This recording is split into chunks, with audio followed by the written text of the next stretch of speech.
Información inmediata. La crisis energética y la inseguridad en el Ecuador ha sido uno de los principales problemas que han marcado el primer año de gobierno del presidente Daniel Noboa. Esta es la entrevista de Fausto Yepes. Hoy con...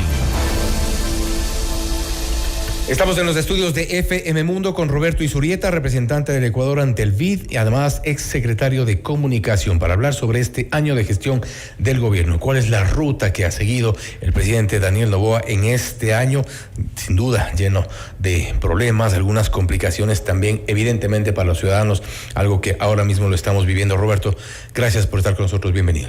Muchas gracias. Disculpen el retraso, pero la ciudad de Quito, la meca de las fiestas y de la lluvia, pero un gusto estar aquí en tu programa. Gracias nuevamente. Un año de gestión del gobierno del presidente Daniel Noboa en el cual ha estado sin duda marcado, creo yo, por algo que es lo que hasta ahora nos mueve o nos ha dejado mover en otros casos, la crisis energética, que ha sido quizá el principal problema que enfrenta. La sequía que afrontamos fue la mayor sequía en 60 años. Habría sido muy difícil planificar con una estadística de una sequía de esa magnitud. El Ecuador, desde Paute, desde el gobierno de Rodríguez Lara, tomó una decisión que yo pienso que fue correcta, que es apostarle a la energía hidroeléctrica. Y es una buena apuesta, fue una buena apuesta. Paute, más allá de sus problemas, ha operado en su capacidad total, por poner una cifra, mucho más del 50%, 60%. Después la siguiente apuesta fue Coca-Cola Sinclair, que se discutía si debía ser 4 turbinas o 8, y es raro el día que se operan las 8 turbinas. Entonces yo pienso que acá se dio el primer error. El segundo gran error fue el concepto de que la energía es estratégica y por lo tanto solamente el Estado puede involucrarse. Entonces esto nos detuvo durante muchos años porque era claro que la matriz energética del Ecuador tenía que cambiar, sobre todo complementarse con otra serie de fuentes de energía y sin lugar a dudas, como siempre sucede, porque en el gobierno del presidente Noboa se han afrontado 3 crisis muy graves. La económica, recordemos que las deudas que teníamos eran enormes, no se podían pagar salarios. Después el famoso y trágico día del 9 de enero. Del conflicto armado interno. Correcto.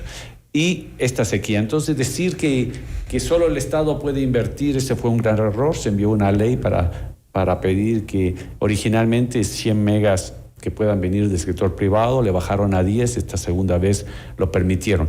Pero son contratos y procesos complejos, y yo pienso que sería ideal, muchas personas dicen, y yo me sumo, que quizás para realmente cambiar la matriz energética como se requeriría una reforma constitucional, pero yo pienso que con esta ley y las acciones que se están tomando podremos con más lentitud, pero cambiar esta matriz energética. Ha habido algunas acciones y a eso precisamente me refiero, y un poco hablando en concreto sobre el año de gestión del gobierno. Durante este año se ha logrado incorporar al Sistema Nacional Interconectado apenas 100 megas de los requeridos. Y me refiero a esto porque sí, sabemos que hay muchas cosas del cambio de la matriz energética que no se hicieron antes. Hay muchos temas relativos al mantenimiento de las centrales térmicas que no se hicieron antes. Son más de una década donde han pasado paralizadas algunas de estas centrales, seguramente apostándole a las lluvias, apostándole a la generación hidroeléctrica, pero ya con estos problemas ingresó el presidente Noboa. ¿Habría habido tiempo, han dicho especialistas, suficiente como para tomar esos resguardos y poder llegar en este momento eventualmente ya sin apagones? Pero continuamos con los apagones. Básicamente, yo no soy experto eléctrico, pero sobre todo escuchándole a la ministra de Energía que ha comunicado y comunica con mucha transparencia. Yo haría, y sin ser experto, el siguiente análisis. Si se habría conocido que la sequía fue la sequía más grande en 60 años, sin lugar a dudas se debieron haber tomado otras medidas, pero eso no lo sabían. Las probabilidades de eso eran prácticamente nulas. Los apagones venían desde el gobierno anterior. No, pero ese nivel de sequía, porque básicamente con la barcaza y invertirle en mantenimiento que se ha hecho, el ministro de Finanzas dijo ayer que más o menos se han invertido como $400 millones entre mantenimiento y algunos de los contratos, incluyendo la barcaza. El análisis que yo hago es el siguiente: cuando tú entras a procesos tan complicados, esto es comprar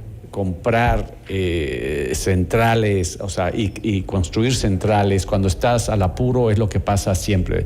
Si es que tú estás realmente urgido en comprar algo, las ofertas de venta siempre no son las mejores, ni tampoco los precios. Entonces la pregunta que tú haces es sumamente válida y es algo que tenemos que afrontarlo claramente. Sí, si es que no se habría dado esa sequía con la barcaza y los mantenimientos y sobre todo reactivando este famoso contrato de Toachi y Pilatón, que ha sido un contrato que va mucho más de 10 años y que nos demuestra todas esas complejidades y problemas hasta de corrupción, por lo cual este proyecto se ha parado tantas veces. Entonces son decisiones difíciles y yo pienso que, de acuerdo a lo que dijo la ministra, en las próximas semanas, o sea, la represa de Toachi ya se está llenando.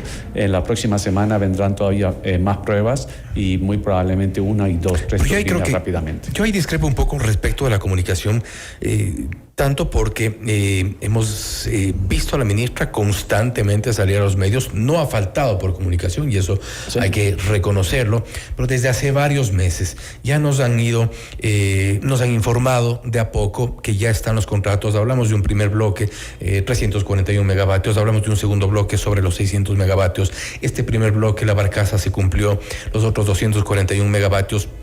Los cuestionamientos de quienes están ligados a la industria, ligados al sector eléctrico, siempre fueron desde el primer momento que los cuestionamientos a la empresa.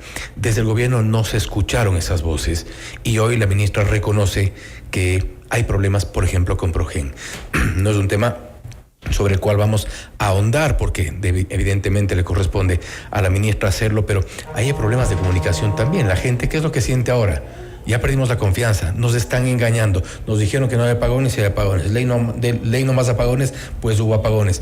Tenemos 341 megavatios hasta diciembre, hay 100, no hay más. El segundo bloque está peligrando, hay una empresa, hay un consorcio cuestionado que no presenta garantías y está peligrando también 600 megavatios. ¿Hay problemas de comunicación allí? Bueno, de hecho, en los momentos más ácidos de la crisis llegamos a tener 14 horas de apagones. El hecho que tenemos en este momento la perspectiva de terminar los apagones en este mes es una buena noticia. Siempre, y no soy experto en el área, pero siempre en el tema de energético, todos los gobiernos, te decía yo, hemos firmado yo que sé cuántos miles de millones de dólares en contratos. Por lo visto, este es un trabajo que la firma del contrato poco o nada significa. Son proyectos complejos y, de nuevo, volvamos a revisar el mismo caso de Toachi y Pilatón. Pasan una serie de procesos y ese proyecto ha terminado ¿cuánto tiempo? 10 años, 3 contrataciones. Efectivamente existe. Pero la envergadura de Toachi y Pilatón es distinta a traer generadores en tierra, para lo cual ni siquiera se han movido tierras en algunos casos. De nuevo, yo creo que tú quisieras entrevistar a la ministra me encantaría de Energía. También, si lo vamos a hacer seguramente. Por eso si puedo ayudar en algo, encantado de la vida. Pero voy precisamente al tema de la comunicación y a lo que implica la pérdida de confianza de la gente en estas vocerías, porque nos han dicho una cosa, se hace otra, nos han dicho otra cosa, se hace otra, y llegamos al año de gobierno, y a eso voy, la parte comunicacional, que creo que es también evidentemente su fuerte.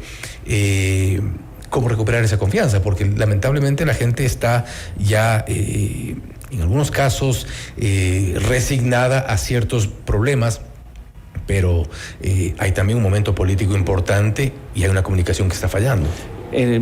Si partimos de tu propio análisis en el tema energético, y lo aplicamos al tema de seguridad, básicamente tu análisis a lo que concluiría es, bueno, mientras no exista ningún muerto, el tema de la seguridad afecta o demuestra o muestra que no se ha cumplido. Yo no comparto esa clase de análisis. En el tema energético, para no llegar a eso, vuelvo a reafirmar lo que dije al inicio. El esquema que ha seguido el Ecuador es un esquema que viene de la Constitución de Montecristi, que nos pone una camisa de fuerza. 1, 2. En ciertas áreas, muy bien lo sabemos por los últimos juicios, sobre todo en el área energética, ha existido muchísima corrupción a todos los niveles.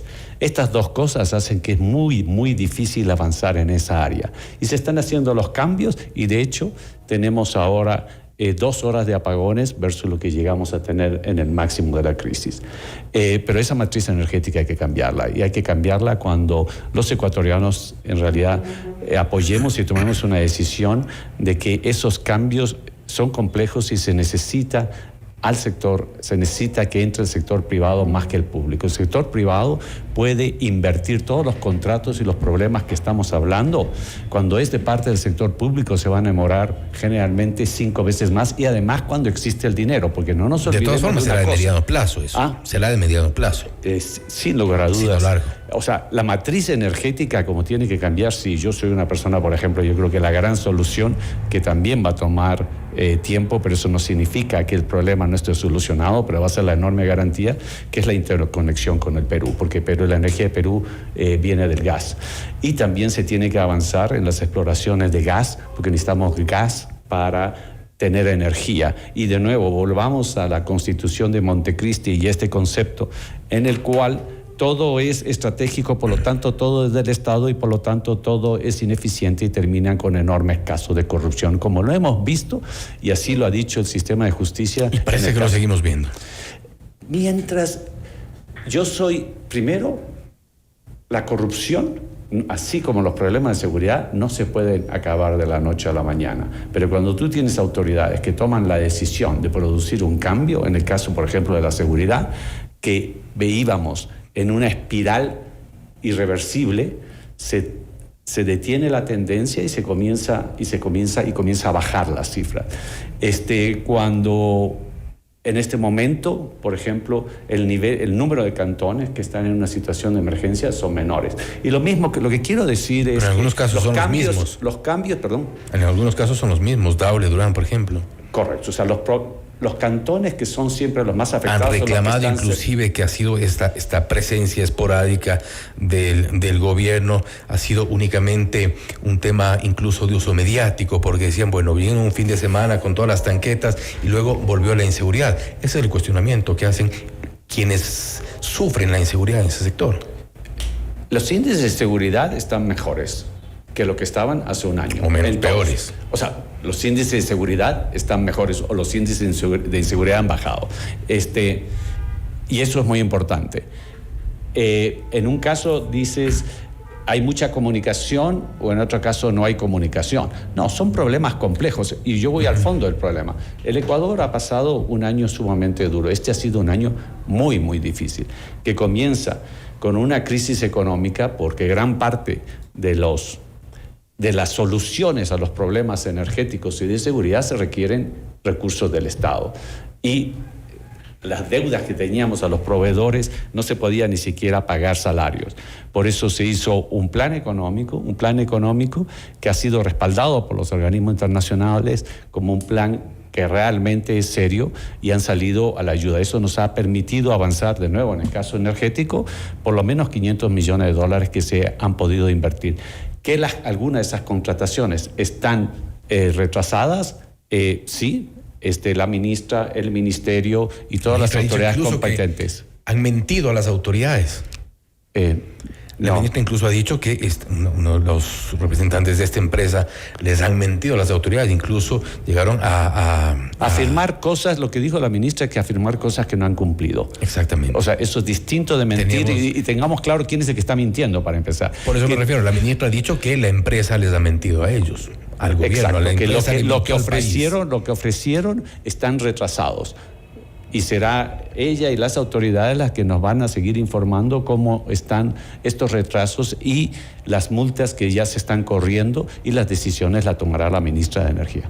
Debería, porque sí, lamentablemente sí, los retrasos son ya notorios. Para el 5 de noviembre tenía que estar listo uno, 27 de noviembre otro, 27 de diciembre otro, que ya se va a cumplir y seguramente no estará. Lamentablemente este es uno de los principales problemas. Habrá... El gobierno ha ratificado el hecho de que desde el 20 de diciembre no habrá apagones. No obstante, las condiciones no parecen ser realmente las adecuadas. La ministra de Energía ratificó la decisión, y las informaciones que son públicas nos indican que eso es, sin lugar a dudas, lo más probable. Ese es el objetivo, y yo estoy convencido de que se va a cumplir. De hecho, hace pocos meses teníamos 14 horas, ahora tenemos 2, y a partir del 20 de diciembre esperamos no tener ninguna. Muchos de los contratos a los cuales tú te refieres, si bien tienen retrasos, entrarán en operación, y yo tengo además muchísima esperanza no solo en la otra barcaza, sino además en Toachi Pilatón. Toachi Pilatón, que es uno de las esperanzas sobre las cuales se espera la generación eléctrica. Y por último, ¿es un problema comunicacionalmente hablando y en esta coyuntura tener un candidato a presidente? El Ecuador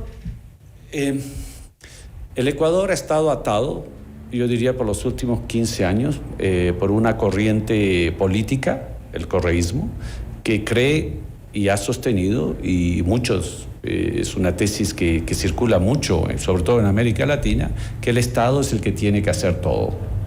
Y eso es lo que nos ha llevado a problemas como los que estamos hablando ahora. Y con ellos estuvimos durante mucho tiempo con un candidato a presidente, y eso fue un problema. A ver, la Constitución dice que puede ser candidato. Yo no creo que ese sea el problema. El problema es que aquellas cosas que sostenían, yo creo que la mayoría de los ecuatorianos no creemos. Y creo que tenemos al frente de nosotros las pruebas de que ese modelo que ellos han defendido y ellos han construido a rajatabla durante 10 años, 15 años, con una Constitución que va a ser muy difícil cambiarla en tiempo cercano. Entonces lo que vemos es que existen en este momento dos claras opciones, de dos modelos de cómo podemos salir de las crisis que tenemos que salir, tanto en seguridad como en energía y como en economía. Si lo que creemos es que el sector privado es un sector en el cual no se confía, y que solamente se confía en el sector público, lo cual es en realidad una falacia, porque lo que están diciendo es, no, en quien confiamos en los políticos somos nosotros, por los que administran ese sistema público a nivel político, es un partido político o movimiento político. Yo soy, como la mayoría de los ecuatorianos, al igual que el presidente de la República, de los que creemos que no se debe desconfiar del sector privado. El Estado tiene un rol de regulación, de supervisión, pero la generación de riqueza, la generación de empleo y la solución mucho más efectiva, con menos trabas, por ejemplo, para el tema energético, es el sector privado. Entonces aquí en esta elección tienes dos opciones sumamente claras, y eso es sumamente sano políticamente, porque la gente va a ir a votar con dos visiones totalmente opuestas de cómo vamos a afrontar los problemas económicos, de energía y de seguridad. ¿Los ecuatorianos están confiando en el sector público? No, el sector público tiene muchísimas trabas. Muchos de los ministros de finanzas que han estado de energía, que han estado acá, las autoridades de Estado, muchos de los ministros de finanzas y también del sector de energía y de todos los sectores, la ley de administración, las leyes de administración pública están básicamente diseñadas para que todo vaya muchísimo más lento. Por eso es sí, una opción, sigamos en esta línea, que el Estado tiene que hacer todas esas contrataciones, que además no tiene plata, pero igual se buscan créditos. Y además salen mal. Salen, porque claro, o sea, el sector privado tiene un rol, el sector público tiene un rol, y es el rol de la supervisión, de la regulación, de, sin lugar a dudas, hacer un balance. Por ejemplo, en el sector energético, el sector público siempre va a tener el balance, porque tenemos al menos 2 grandes centrales hidroeléctricas que pertenecen al Estado. Pero el complemento de lo que necesitamos, y de lo que estábamos hablando, de lo que tú te referías ahora, seguirá siendo público, cuando en realidad, si habríamos tenido otra normativa, que es lo que se requiere. Pero de constitución, todo habría avanzado mucho más rápido. Pero de nuevo, todas esas son la manera de afrontar el futuro, es si tenemos claro cuáles son las opciones, si seguimos si no seguimos luchando por combatir un sistema legal y político que ha estado arraigado en el Ecuador durante muchos años y que le protege una constitución que no responde a las urgencias que estamos afrontando, o seguimos apostándole al cambio, luchando para cambiar esas estructuras legales que son las que nos han llevado a esta crisis. Cuando hemos hablado de leyes, de cambios en la Constitución, sugerencias, y que esto ha sido el pan del día en nuestro país, lamentablemente, varios juristas han coincidido en algo que yo suelo preguntar recurrentemente, y ¿es un problema de leyes o es un problema de la gente, de quienes están al frente del Estado? Yo creo que la construcción legal, administrativa y pública del Estado ecuatoriano sí requiere profundos cambios. Muchos de estos cambios requieren reformas constitucionales y, por lo tanto, no es sorpresa, el Estado es lento e ineficiente. ¿Por quienes la dirigen también? ¿Pero por qué? ¿Por quienes lo dirigen también? No, la estructura, sobre todo las estructuras de contratación pública, todos los contratos a los cuales tú te haces referencia, si fuera del sector privado, tiene mucha más libertad, capacidad, supervisión, porque cuida su inversión de una manera mucho más directa, y no, por el contrario, que esa inversión, ¿ya? En este caso el Estado se lo da a políticos que básicamente lo que hacen es corromper ese sistema, y ese sistema ha estado imperante en el Ecuador durante 15 años, y la lucha que estamos afrontando es por cambiar ese sistema. Se viene un 2025 complicado, más complicado quizá. Yo soy optimista, ¿por qué? Porque los problemas que tiene el Ecuador, los que estamos afrontando, económico, seguridad y energía, el Ecuador tiene todo para resolverlo. Pero es, en mi opinión y en mi experiencia, este marco político, administrativo, constitutivo, que le impide solucionar los problemas. El Ecuador es el país más megadiverso del mundo por metro cuadrado. Necesitamos agua, tenemos agua. Necesitamos energía, tenemos energía. Necesitamos gas, tenemos gas. Necesitamos riqueza, tenemos minerales. Necesitamos luz. Absolutamente, necesitamos luz, y la mejor, y en última instancia lo que va a terminar cambiando la matriz energética es la participación del sector privado, porque el sector público siempre tiene estas limitaciones, siempre será lento, y la plata generalmente, las inversiones, y eso nos dice la experiencia en el mundo, las inversiones siempre van a ser mejor cuidadas cuando el inversionista privado, en este caso, es el que pone la plata, cuida su dinero y quiere generar un producto, quiere generar riqueza, quiere generar empleo y quiere generar, en este caso, energía. Y eso debería aplicar también para el sector petrolero, un sector Correcto. Que también está venido a menos. Roberto, nuevamente gracias por estar con nosotros. Un gusto, y por último, lo que tú dices es exactamente, no solamente se aplica a lo que estamos viendo en el sector energético, también se aplica a los con demás. Control, por supuesto, con control. La supervisión del Estado y un sistema de justicia que realmente responda a la justicia. Y de Contraloría también, por supuesto. Gracias. Roberto Zurieta, representante del Ecuador ante el BID y exsecretario de Comunicación, hablando sobre un año de la gestión del presidente Daniel Noboa. Esto es Notimundo Estelar, siempre bien informados. Noticias, entrevistas, análisis.